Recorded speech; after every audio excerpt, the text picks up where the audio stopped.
બે ત્રણ દીધા ઘણા મેસેજ આવે છે કે ભાઈ તમે બોટાદ વિશે કંઈક બોલો, બોટાદ વિશે બોલો, આ ખેડૂતનું આંદોલન છે. એમાં બોલવા જેવું કઈ છે જ નહીં ભાઈ. તમારું કોઈનું કઈ હાલવાનું જ નથી. તમે આ બધા ભેગા થયા છો એટલા, ઈ જે તમે 20 વર્ષ 30 વર્ષ જે કર્યું છે ને, બધા જે લહેર કર્યા છે ને, એ તમારે હજી 30 વર્ષ આવું સહન કરવાનું. ચારે આ જાય જડ મૂળમાંથી આ બીમારી ત્યાં સુધી જાય એમ છે નહીં. ભાજપમાં તમે જોડાવ અને કોઈ પણ રેલી કરો, કોઈ પણ સભા કરો, લાખો માણસો આવી જાય, પણ ત્યાં તમે પરમિશન લેવા જાઓ પોલીસ સ્ટેશન એટલે તમને 5 મિનિટમાં પરમિશન મળી જાય. આ ખેડૂતનું આવડું મોટું સંમેલન ભેગા થવાનું હતું, કોઈ આપી પરમિશન, બીજા ગામમાં જઈને તમે કર્યું, ત્યાં બહરા સટી બોલાવી દીધી પોલીસ વાળાએ. મન ફાવે એમ તમારી ઉપર કર્યું છે. અમુક પોલીસ વાળા તો ઘરે જાય છે અને ઘરે મેં જોયા વિડીયો, એની ઓલી ખેડૂતોની ડેલીઓને જેમ આવે એમ દંડાવાળી કરી છે.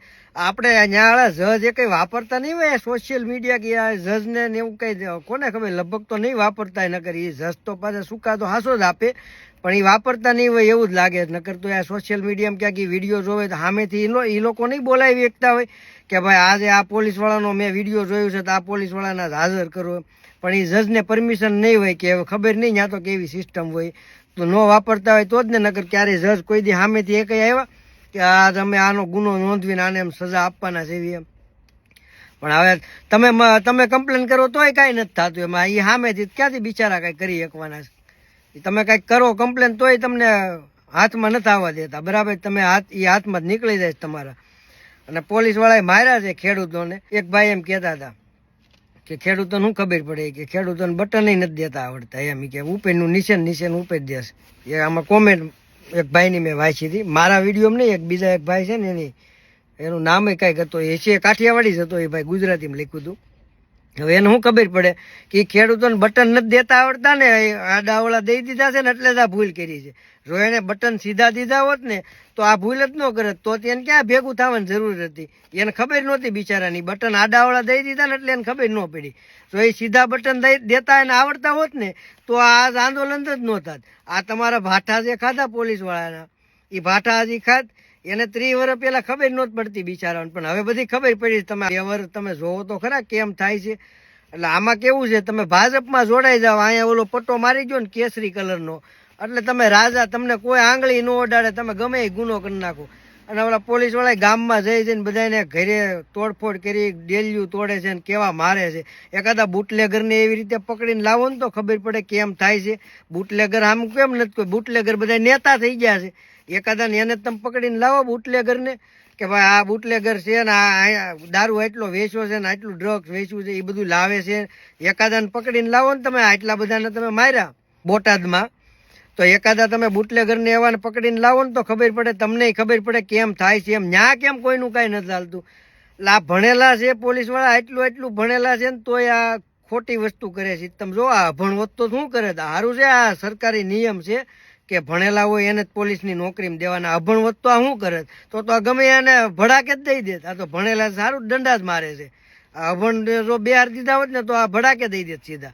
આટલું આ ભણ્યા તો એને ખબર નથી. એમાં કેટલા ઈ પોતે કેટલા ખેડૂતો હોય છે એને નહીં ખબર પડતી હોય. આમાં બીજા ચાલો 50% તો એમાં જે મારે છે એમાં 50% ખેડૂતો હોય છે કે નહીં પોલીસ વાળા, એને નથી ખબર કે આ ખોટું થાય છે ને આ લોકો આંદોલન કરે છે સાચું છે. એ લોકો કાંઈ નથી, એને કાંઈ સપોર્ટ નથી કરવો. તમે પોલીસ ઉપર પથ્થર મારો કર્યું હોય કે એની ગાડી હળગાઈ નાખી હોય, ગમે એ કર્યું હોય, પણ એવું ક્યાંય નથી કે ઘરે આવીને તમારા ઘરે તોડફોડ કરી. એને એવું ક્યાંય એકય કલમમાં લખેલું નથી આવતું, એકય ગુનામાં ક્યાંય લખેલું નથી આવતું કે પોલીસ વાળા તમારી ઘરે આવીને તમને તોડફોડ કરે તમારા ઘરે. એવું કોઈ જગ્યાએ ક્યાંય લખેલું નથી. એટલે એ ગુનો છે પોલીસ વાળાનો. પબ્લિકે ભલે જે કર્યું પણ પોલીસ વાળાએ એના બાપ નીકળ્યા કે નહીં. પબ્લિકે પથ્થર મારો કર્યો હોય તો એ એટલે આને સામું કરવાનો. આ તો ગવર્મેન્ટના માણસો છે, આને બધું હરખું કરવાનું હોય. આ સામે ઓલા મારે ને આ સામે મારે, આમાં તો વખાણ કોના કરવા. તમને નોકરી એટલે જ આપી છે કે આવું કઈ થાય નહીં, તમે એની જેવું જ કરો તો પછી હું કે તમને નોકરી રાખવાનું કામ છે. એટલે આ કરવા તમને નોકરીએ રાખ્યા છે. હમણાં રાજકોટમાં રેલી નીકળી હતી ભાજપને, ન્યા પકડો, હેલ્મેટ તો કઈ નહોતા પહેર્યા. પીયુસી છે કે નહીં એ કઈક ચેક કરો, ઇન્સ્યોરન્સ છે કે નહીં એ ચેક કરો. તમે આ ખેડૂતો નાના માણસોને તમે મારો છો, એમાં તમને કોઈ શરમ નથી આવતી. અને આમાં કેમ કઈ અધિકારી તો આવ્યા નથી, મુખ્યમંત્રી નથી, ગૃહમંત્રી નથી, કોઈ છે નહીં. મંત્રી કઈ દેખાતા જ નથી, ક્યાં ગયા બધા. એ 2 દી પછી આ બધું શાંત પડી જાય ને પછી આવશે, પછી આમ હાથ જોડશે, ફોટો આવશે ને આમ હાથ જોડશે ખેડૂતો માટે ન્યાય. આવી રીતના પોસ્ટર પછી બહાર પાડશે, પછી પાછા ખેડૂતો 2 દીમાં બિચારા ભોળા ને એવા એ પાછા રંગાઈ જાય. પણ આ વખતે હવે રંગાવાનું નથી, આપણે આ ચાલુ રાખવાનું છે. અને કેવી સિસ્ટમ ઈ તમે જોવો, પણ એકય સિસ્ટમ કામની નહીં, બધી સિસ્ટમ નકામી. જેટલા હોય બધા વિરોધ કરે ને એને બીજા મારવા સિવાયની કાંઈ વાત નહીં. કા પોલીસ સ્ટેશન લઈ જાય, કેટલાને ભરી લીધા, ઘરેથી ભરી લીધા. ખાલી હજી તો વિરોધ પક્ષ વાળા એમ કીધું કે અમે આંદોલન કરવાના છે, એવી મિટિંગ કરવાની, ત્યાં તો કેટલાયને ઘરેથી ભરી લીધા. એ તમે જોવો કેટલી બીક લાગે. આને હવે કેદી સુધરવું છે? આ 30 વર્ષમાં આને આ જ કર્યું છે, બધાને મારીને આગળ આવ્યા છે, બાકી એને કોઈ કાંઈ કર્યું નથી. પણ હવે બધાને સમજવાનું છે. હજી તો આવું છે, ચૂંટણી આવશે ને મશીનમાં આ બધું બહુ બધું હાલે છે. અમારે ત્યાં બેલેટ પેપર હોય, સિસ્ટમ જ નહીં મશીનની. તમને એમ થાય ને કે આ રીતનું મત દેવું એ રીતે દઈ દઉં, ઓનલાઈન તમે દઈ શકો, કાંઈ આડોળું થાય જ નહીં. આવી સિસ્ટમ ત્યાં આવતી નથી. શું કામ? કે સરકાર નથી આવવા દેતી. બાકી સિસ્ટમ તો બધી હાલે એમ છે કે એ જો બધી સિસ્ટમ અહીંથી ત્યાં લાવે ને, આવી વિદેશ જેવી સિસ્ટમ લાવે ને, તો આ કાલ સવારે ઘર ભેગી ના થઈ જાય એમ છે. એકય નથી હાલે એમ, બધા વૈયા થાય એમ છે. એટલે આમાં અમુક તો કપા વીણવામાં નથી હાલે એમ, એવા છે બધા. એટલે આ હાવ સેલી ક્વોલિટીના છે. તમે આને હવે તમે સમજો ને તો આને હવે જાતા કરી દો, કેમ કે હવે આનો સમય પૂરો થઈ ગયો છે. એટલે આને હવે છેલ્લે બાય બાય કહેવાનો વખત છે. અત્યારે કેવા બેફામ માર્યા છે, હાવ ખોટી રીતે માર્યા છે. પણ એ કઈ એવું ન થયું કે આપણે આ ન કરવી એમ. ત્યાંના ઓર્ડર આવ્યા છે, બાકી એમને તો એની પરમિશન ન હોય, પણ ઉપરથી જ બધું કરેલું છે કે ભાઈ તમે આવે એટલે ભી પડાવી દેજો, બધાને બાકા ઝીકી બોલાવી દેજો. એટલે આ એને બધા લાકડીઓ લઈ લઈને શેરીયું ઉતરી ગયા છે, હેલ્મેટ પહેરીને, અને જેમ આવે ને એમ બધાને માર્યા છે. ટીંગા ટોળી કરીને ઢળીને એક દાદાને ઢળીને ભરી ગયા. દાદા લગભગ બેભાન જેવા છે, કંઈક વિડીયો મેં જોયો હતો.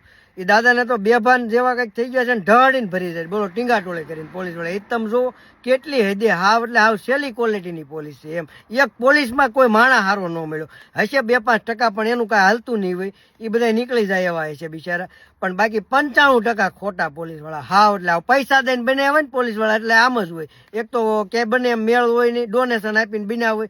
એટલે આ રીતની બધી સિસ્ટમ ત્યાં હાલે છે, અને આવું જ હાલે છે હકીકત તમે ગણો ને તો. પણ આજે બોટાદમાં ખાલી શું છે ને, બોટાદમાં કરવાની જરૂર નથી, આખા ગુજરાતમાં કરવાની જરૂર છે. જેટલા યાર્ડ છે ને બધા યાર્ડમાં આવું કરવાની જરૂર છે. બહુ બધા પૈસા ખાધા, ખૂબ પૈસા ખાધા, અબજો રૂપિયા બનાવ્યા છે બધાએ. પણ બધા જેટલા યાર્ડ છે ને બધા યાર્ડમાં આ જ કરવાની જરૂર છે. પછી ખબર પડે હવે કેટલાક પૈસા ખાય છે નહીં. એકવાર આનું બટન હવે દબાવવાની જરૂર નથી, એકવાર બીજું બટન દબાવો. આ હકીકત આનાથી થાકી ગયા હોય ને તો એકવાર બીજું બટન દબાવજો. બાકી આ બધાના બાપ છે ને, આની સિસ્ટમ જ એ છે કે સામેવાળાને મારીને આપણે આગળ આવવાની એ સિસ્ટમ છે ને. ટીવીમાં મીડિયામાં આમ તારે એક આગળ ક્યાંક ગાડી લઈને જાય ને એક નેતા અમારો અમારો ભરી બજારમાં નીકળ્યો, ત્યાં તો આમ સોશિયલ મીડિયા ઉપર નકરું ભાજપ થઈ જાય, અમારો નેતા થઈ જાય. હવે કોઈ હોય નહીં, 5 જણા હોય એટલે નવરા બેઠા હોય ને વાય આટા મારતા હોય ને એના કંઈક માસીને દીકરાને પાસ ને બીજાને બોલાય આવે. એટલે મૂળ 30-35 જણા ભેગા થઈને એક રેલી નીકળે ને એમાં એ જોડાય.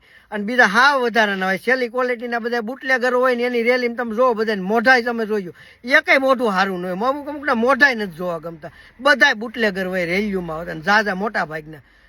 એટલે આ ખેડૂતોને માર્યા છે ને, એટલે હું તો એમ કહું છું કે આખા ગુજરાતમાં જેટલા યાર્ડ છે ને એ બધા યાર્ડમાં આવું કરો ને બધા યાર્ડમાં વિરોધ કરો. આ કેટલાક દી પૈસા ખાય, આ પૂરા ઠાકશે. તમે તો અત્યાર સુધી 30 વર્ષમાં તમે થાકી ગયા છો, હવે એને ઠકવાડી ગયો. એટલે આ રીતની તમે એકવાર સુવિધા કરો, આ રીતનું તમે એક કરો કામ, જો તમારાથી થાય તો. બાકી આ કોઈને હારે એમ છે નહીં, એ પાકું છે.